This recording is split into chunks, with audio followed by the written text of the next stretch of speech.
لا إله إلا الله لا إله. وكفى والصلاة والسلام على سيد الرسل وخاتم الأنبياء. أما بعد، فأعوذ بالله من الشيطان الرجيم. بسم الله الرحمن الرحيم. وإنك لعلى خلق عظيم. صدق الله مولانا العظيم.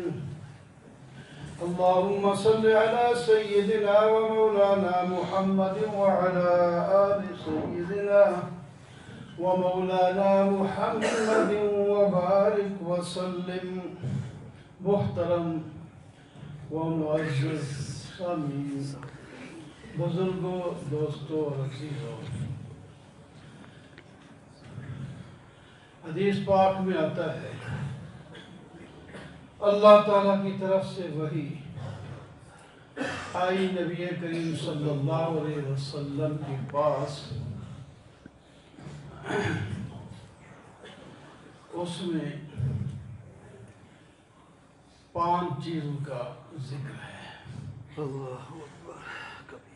خطاب ہے آپ صلی اللہ علیہ وسلم کو، مراد ساری امت ہے. گویا کہ ہمیں اللہ تعالیٰ خطاب فرما رہے ہیں. ہمارے آقا کو خطاب فرمایا تو ہمیں فرمایا. فرشتے نے آ کر اللہ تعالیٰ کی طرف سے پیغام پہنچایا.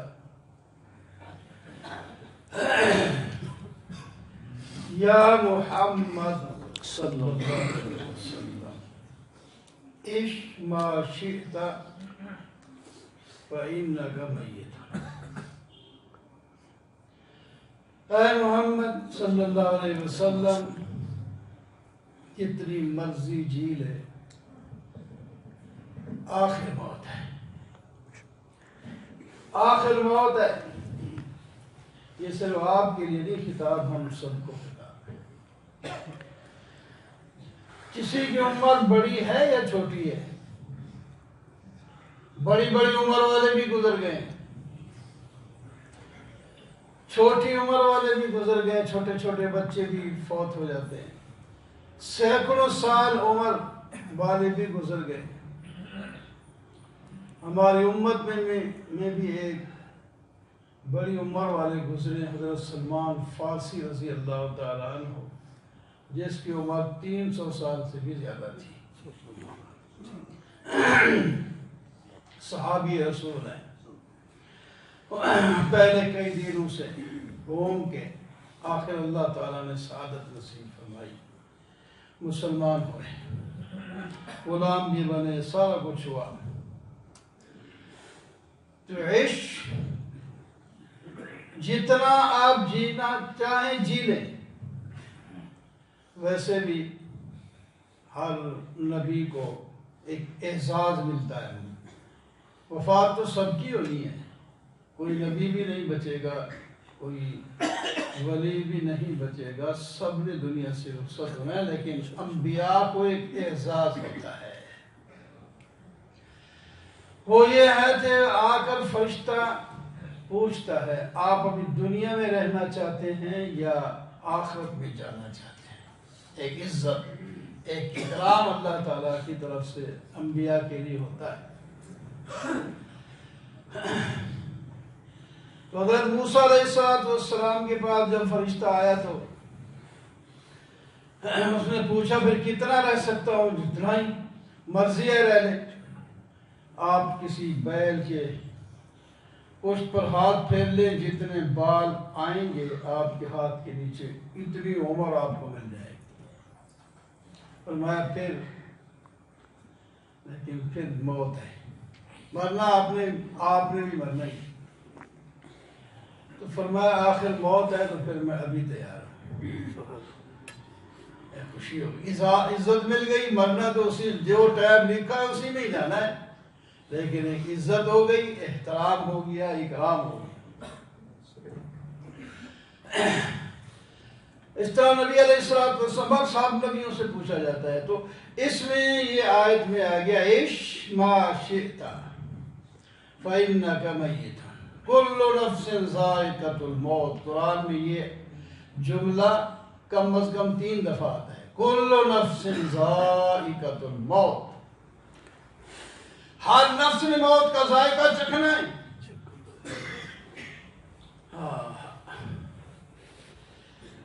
اس واسطے ہر وقت تیار رہنا چاہیے.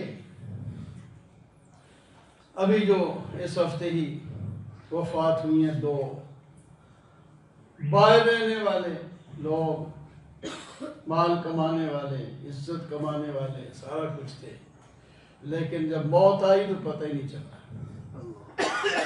ایک واپس آ کر گھر میں اکیلا ہے اور وہ غسل کرنے جاتا ہے یا جو بھی، وہیں اللہ تعالیٰ نے اس کو موت.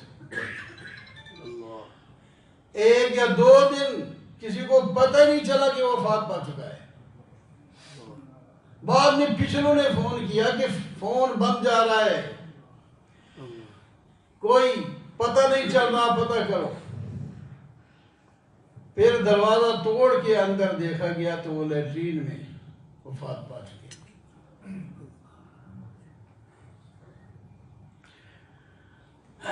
دوسرے بھی عزا بلاک کے،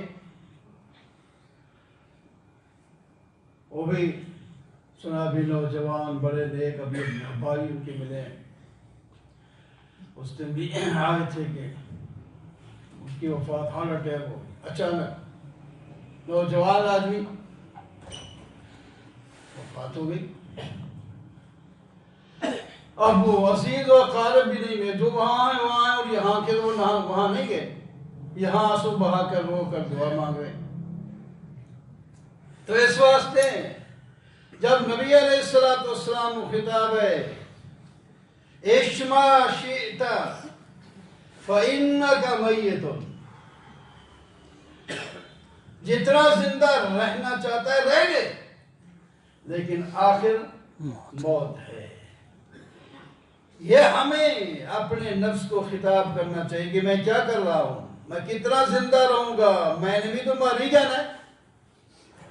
تو کیا کر کے جا رہا ہوں میں؟ جس نے بھیجا ہے اسی کے پاس جانا ہے. کیا منہ دکھاؤں گا؟ فرما برداری کر کے آیا ہوں کہ نافرمانی کر کے آیا ہوں؟ فائدہ اس کو نہیں ہوگا. اچھے کام کر کے گیا تو لوگ بھی تعریف کریں گے اور وہ بھی راحت میں ہوگا. نبی کریم صلی اللہ علیہ وسلم نے ایک جنازے کو آتے دیکھا. فرمایا المستریح اور المستراح منہ. لفظی معنی تو یہ ہے کہ یہ راحت حاصل کر گیا یا اس سے راحت حاصل ہو گئی. صحابہ نے فرمایا لفظی معنی تو ہمیں آتا ہے لیکن مطلب یہ نہیں سمجھ آتا مستریح اور مستراح منہ. یہ راحت پانے والا ہے یا اس سے راحت پائی گئی. اللہ اکبر. آپ صلی اللہ علیہ وسلم نے فرمایا سمجھو اگر یہ آدمی نیک تھا،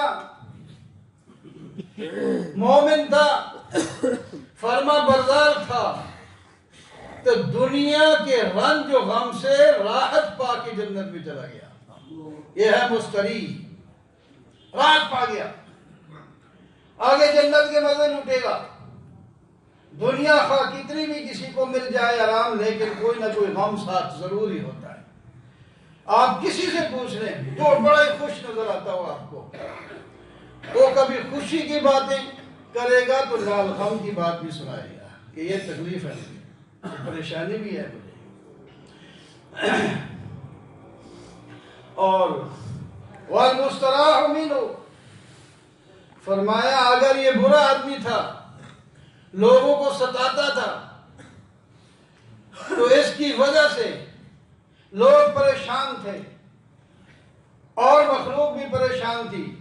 اس کے گناہوں کی وجہ سے بعض دفعہ ایک بندے کی گناہ سے اللہ تعالیٰ بارش کو بند کر دیتے ہیں، قحط پڑ جاتا ہے اور سب پریشانیوں میں ہوتے ہیں. بعض دفعہ ایک بندے کے گناہوں کی ایسی نحوست. آپ سنتے رہے تھے موسیٰ علیہ السلام کے زمانے میں جب قحط پڑا تھا تو استسقاء کے لیے سب لوگوں کو جمع کیا، دعائیں مانگ رہے، قبول نہیں ہو رہی. یا اللہ وجہ کیا ہے؟ دعائیں نہیں کبھی اڑ رہی، بارش نہیں آ رہی. فرمایا اس مجلس کے اندر ایک بندہ ہے، وہ اتنا نافرمان ہے، وہ اس کی وجہ سے ہم نے بارش بند کر دی ہے، حرام کھانے والا ہے. تو یا اللہ پھر ہمیں بتا دیں، ہم اس کو نکال دیتے ہیں. فرمایا میں ایسا پردہ دری کرنے والا ہوتا تو پھر جس کی وجہ سے میں بند کیا ہے بارش کو،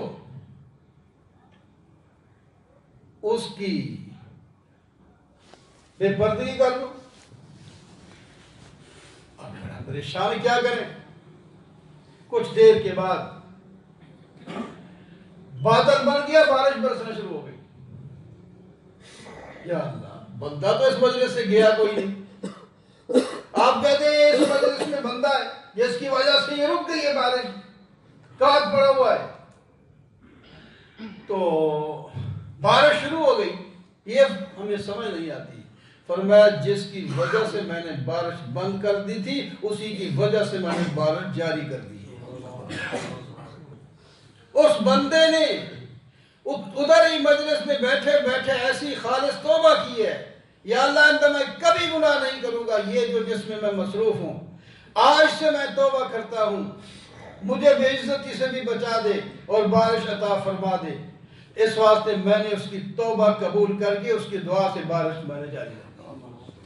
یہ ہے ہمارا رب، یہ ہے ہمارا خدا. کبھی اپنے خدا سے نا امید نہ ہو. جو بھی حالات آ جائیں وہی مأوا مل جائے، وہی سب کچھ کرنے والا ہے. ہمارا کام بنے گا تو ادھر سے بنے گا اور کہیں سے نہیں بن سکتا، یہ کر نہیں سکتا. تو فرمایا عش ما شئتا، جتنا تو زندہ رہنا چاہے بے شک رہ، لیکن آخر موت ہے. کل نفس ذائقۃ الموت، مرنے کے بعد پھر تمہارے اعمال کا حساب ہوگا. پھر اس کے بعد اللہ تعالیٰ فیصلہ فرمائیں گے جنت میں جانے کا یا جہنم میں جانے کا. تو اس واسطے ہمیں چاہیے کہ ہم اپنی اس زندگی کو، جو چند روزہ زندگی ہے، قبر کی زندگی سے ہم سے پہلے مرنے والے پتہ نہیں کوئی لوگ کروڑوں سال سے پڑے ہوں گے، کوئی لاکھوں سال سے پڑے ہوں گے، سینکڑوں سال سے پڑے ہوں گے. لیکن آگے محشر اس سے بھی، اور اس کے بعد ہمیشہ والی زندگی جنت ہوگا. تو اس کے لیے چند دن، چند سال ہمارے جس امت کی عمر اللہ تعالیٰ نے چھوٹی رکھ دی اور ثواب بڑے رکھ دیے. اور عمر چھوٹی تاکہ یہ جلدی یہ مصائب دنیا سے نکلے تو آگے ہمیشہ کے لیے راحت میں چلا جائے. ایک 500 سال والے کو جب صحابہ نے سنا کہ وہ 500 سال عبادت میں رہا، یا اللہ یا رسول اللہ ہماری تو عمر ہی چھوٹی ہے، ہم تو اس کو پہنچ نہیں سکتے، دن رات عبادت میں کریں. تو اللہ تعالیٰ نے سورہ جو ہے القدر نازل فرما دی، تم ایک رات عبادت کرو تو 1000 مہینے سے بڑھ کر عبادت کا ثواب دیتا ہے. سبحان اللہ. جو 100 کے قریب 83 سال جو 84 سال بنتی ہے. اتنی عمر ایک ہر سال بھی کسی کو مل جائے تو کتنا ہو جائے. تو باقی قبولیت کا ایک جملہ بھی کافی ہو جاتا ہے، ایک جملہ ہی کافی ہو جاتا ہے. اللہ تعالیٰ ایک جملے بھی قبول فرما لیں، اس سے بھی فرمایا سبحان اللہ والحمدللہ ولا الہ الا اللہ واللہ اکبر. یہ کلمہ ہے، 4 اس کے اندر جملے ہیں، جو آدمی پڑھے تو ہم اس کو ثواب اتنا دے دیں گے جتنا زمین آسمان کا خلا یہ سارا بھر دیں گے. اللہ تعالیٰ آمین.